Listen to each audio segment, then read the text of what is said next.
Est-ce qu'on est enfin sorti de l'auberge? Est-ce qu'on va continuer vers le haut pour le Bitcoin, l'Ethereum et les marchés des cryptos en général? Les gars, voilà une vidéo importante si vous possédez du Bitcoin, de l'Ethereum ou le moindre altcoin. Que vous pensiez que le Bitcoin va monter ou encore baisser depuis ce point.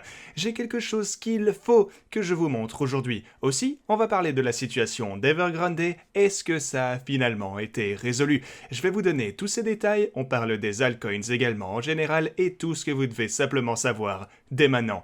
Donc bienvenue à tous, je m'appelle Maxime et je vous apporte chaque jour des nouvelles vidéos en français sur les crypto-monnaies en vous apprenant comment vous faire de l'argent sur ce marché. Si vous êtes nouveau sur cette chaîne, alors soyez sûr de vous abonner et d'activer la cloche dès maintenant. Et aussi les gars, si vous voulez obtenir des cryptos gratuitement chaque lundi, alors tout ce que vous avez à faire est d'être abonné, avoir la cloche activée et regarder les vidéos pour répondre aux questions que je vous pose tous les jours. Et ceci étant dit, plongeons-nous directement dans le prix du Bitcoin ici. Et ce qu'on peut y voir, c'est que depuis qu'il a chuté dans ma boîte orange, ici, on a eu quelques différentes très fortes poussées qui... Ouais, simplement, c'était impressionnant à voir. Regardez ici, du front jusqu'à son sommet, on a presque 9%. Ensuite, on a ceci qui est déjà remonté de 12% depuis le fond. Du coup, notre théorie que ce niveau à la ligne rouge ainsi que la boîte orange allait tenir le coup s'est merveilleusement bien déroulé. Donc, félicitations à tous ceux qui sont entrés dans un trade juste ici, simplement. Mais avant qu'on ne parle de la situation d'Evergrande, parlons un peu des quelques trucs techniques qu'on doit garder en tête. Alors, premièrement, le prochain niveau de résistance se trouve à 45 000 $ pour le Bitcoin. Ensuite, on a 47 000 $ et puis 48 200 avant d'enfin passer à la plus grosse résistance ici en haut à la boîte orange qui se trouve donc aux alentours de 50 000 $. Ensuite, vous avez aussi... Attendez, si j'active en vitesse les moyennes mobiles ici, vous avez la combinaison de la 50, donc la moyenne de 50 ici, et celle de 100. Et donc elle se trouve aux alentours de 45 à 46 000 $. Donc encore une fois, soyez sûr de surveiller ces niveaux également parce que sur la montée, on va finir par les rencontrer et il va absolument falloir qu'on les dépasse. Aussi, sur l'intervalle journalier, voilà à quoi ça ressemble.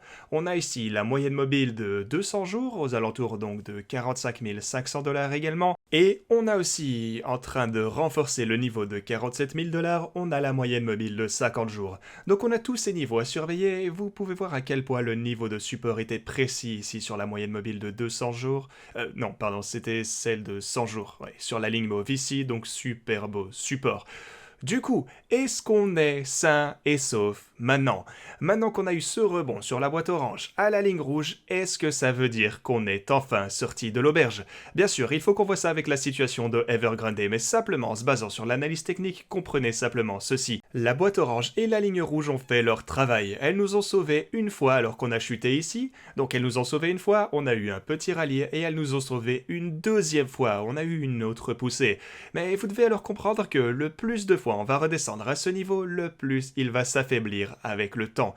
Donc on ne veut pas continuer à se heurter à ce niveau à répétition, parce qu'à chaque fois qu'on rechute dans ces environs, tout ceci devient un support de plus en plus faible. Maintenant, il a, comme je viens de vous le dire, déjà fait son taf correctement. Ça nous a sauvés 2 fois déjà, mais il faut que vous compreniez qu'il est peu probable que ça puisse nous sauver, disons, une 5e, 7e ou même 8e fois si jamais on devait continuer à s'y heurter. Donc ouais, gardez bien tout ceci en tête. Et à part ça, je voulais aussi vous montrer mon trade ici, au fait. Mais avant qu'on ne fasse ceci, on a eu une petite poussée pour l'action d'Evergrande. Vous savez qu'on a vu énormément de FUD sur tout ça récemment, mais on a finalement été un peu rassurés apparemment. Alors, la situation est qu'ils n'ont pas fait défaut de l'un des paiements qu'ils devaient rembourser ce jeudi, donc aujourd'hui. Donc ceci a indiqué au marché aux actions que oui, ça va le plus probablement se résoudre par lui-même. Mais même si j'adorerais pouvoir vous le confirmer, on n'est pas encore sauvé. Juste, souvenez-vous de ceci, quand les gens paniquaient, les gens vous disaient de tout balancer parce qu'on allait aller jusqu'à 0. Et je vous ai dit que là, c'était probablement pas le bon moment pour vendre votre Bitcoin. Vous ne devriez probablement pas vendre en plein sur un support ici. Et maintenant que les gens redeviennent super optimistes, ils vous disent que la situation est complètement résolue et qu'il n'y a plus du tout de quoi s'en faire. Eh ben là, je vous dirais que c'est à ce moment-là qu'il faudrait rester un peu prudent, parce qu'on ne sait pas comment tout ceci va aller. Et c'est pas encore résolu à 100%, malgré que je pense que ça ne va pas nous mener à un énorme crash des marchés qui entraînerait les cryptos avec lui, eh bien ce n'est toujours pas complètement sûr. Mais je pense quand même pas qu'au long terme, tout ceci puisse avoir un gros impact sur les marchés en général. Mais encore une fois, on doit être préparé pour tous les scénarios, on doit toujours être prudent avec les situations, et comme vous le savez, je vous tiendrai informé. Alors, le Bitcoin et l'Ethereum l'Ethereum ont toujours l'air forts quant à eux. Une autre chose à laquelle on doit faire attention est ceci. Si vous avez regardé ma vidéo d'hier, attendez, il faut que je prenne l'intervalle hebdomadaire et que j'active aussi la moyenne mobile exponentielle. Ok, laissez-moi virer tout le reste et j'active le MA de 21 en vitesse. Ok, souvenez-vous lorsque j'ai dit qu'on devait avoir un rallye, on voulait se retrouver au-dessus de ce niveau. Parce qu'on devait clôturer cette semaine, et il nous reste quelques jours pour faire ça d'ailleurs, on doit clôturer cette semaine au-dessus de la ligne bleue. Et là, on est bel et bien au-dessus de la ligne bleue.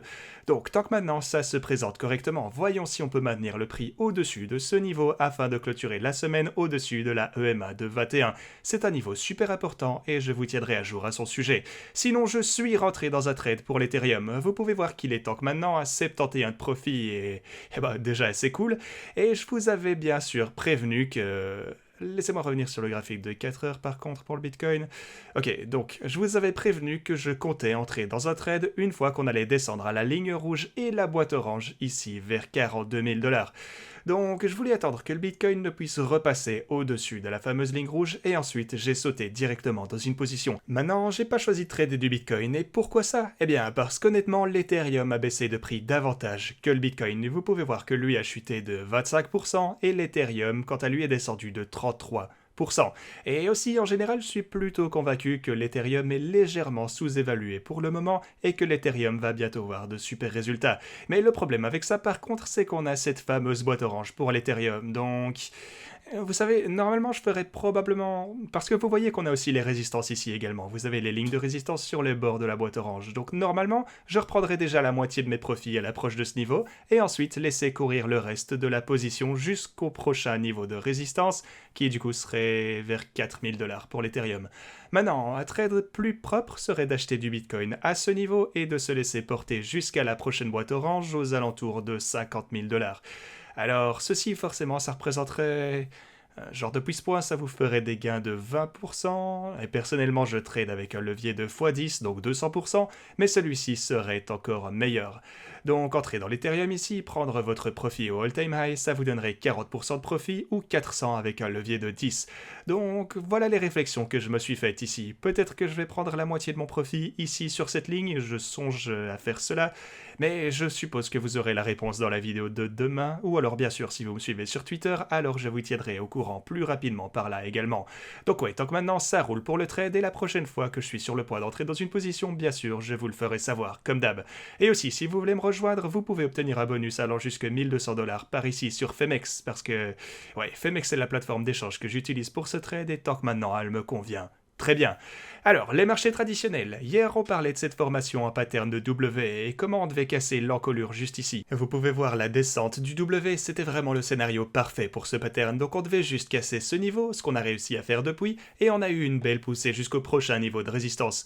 Donc voyons si on va pouvoir être en mesure de casser cette résistance juste ici pour le S&P 500 à 4420, la ligne orange, pour ensuite avoir une autre belle poussée jusqu'à 4475. Quoi qu'il se passe, ça dépendra de toute façon fortement des marchés asiatiques pour le moment, en fonction de ce qui va se passer avec Evergrande, et c'est pour ça qu'il faudra surveiller tout ça pour les quelques prochains jours. Ok, parlons un peu des altcoins. Certains des jetons dont on parlait récemment sur cette chaîne se débrouillent vraiment pas mal. Si vous vous souvenez de mon choix dans le top 50 des cryptos, lorsque je vous ai parlé de Cosmos, il était, si je me souviens bien, à la 27e place. Il se trouvait ici aux alentours de 20 $, et pour le moment il se débrouille toujours bien. Malgré le fait que les marchés ne se soient pas portés pour le mieux récemment, il est toujours en positif de 100% depuis que je vous ai donné ce signal et je pense toujours que Cosmos va se révéler être un bon projet à garder au long terme. Du coup, forcément, félicitations à tous ceux qui ont fait au minimum 100% si vous avez acheté juste après la vidéo dans laquelle je vous ai parlé de Cosmos. Renicorn, quant à lui, s'approche de son all-time high à nouveau. Maintenant, on commence à en avoir l'habitude, mais on a toujours des gains massifs pour Renicorn. On dirait qu'il a vraiment pas envie de s'arrêter de croître, et ça fait plaisir. Donc ouais, ils continuent toujours à tenir les promesses de leur feuille de route, donc c'est vraiment cool à voir pour tous ceux qui ont investi dans Renicorn. On continue avec des projets dont on parlait précédemment sur la chaîne, alors pour tous ceux qui m'ont rejoint durant la vente publique de BetU, alors vous avez également fait énormément de profits. Je vous ai parlé de ceci il y a 2 semaines, je pense, et la vente publique était à seulement 2 cents. Donc tant que maintenant vous avez déjà fait x7, pas loin de x8, quelque chose comme ça, donc grosse félicitations à tous ceux qui m'ont rejoint dans ce projet également. Ok, pour ma question du jour, avant de clôturer, dites-moi dans lequel altcoin vous avez fait le plus de profit récemment et ajoutez votre adresse BSC si vous souhaitez participer au giveaway.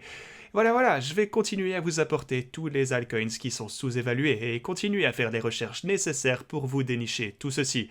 Donc si vous appréciez tout ça, alors n'hésitez pas à vous abonner et aussi à activer la cloche les gars, c'est vraiment le plus important. Donc voilà tout ce que j'avais pour vous, j'espère que vous avez apprécié cette vidéo et moi je vous dis à la prochaine.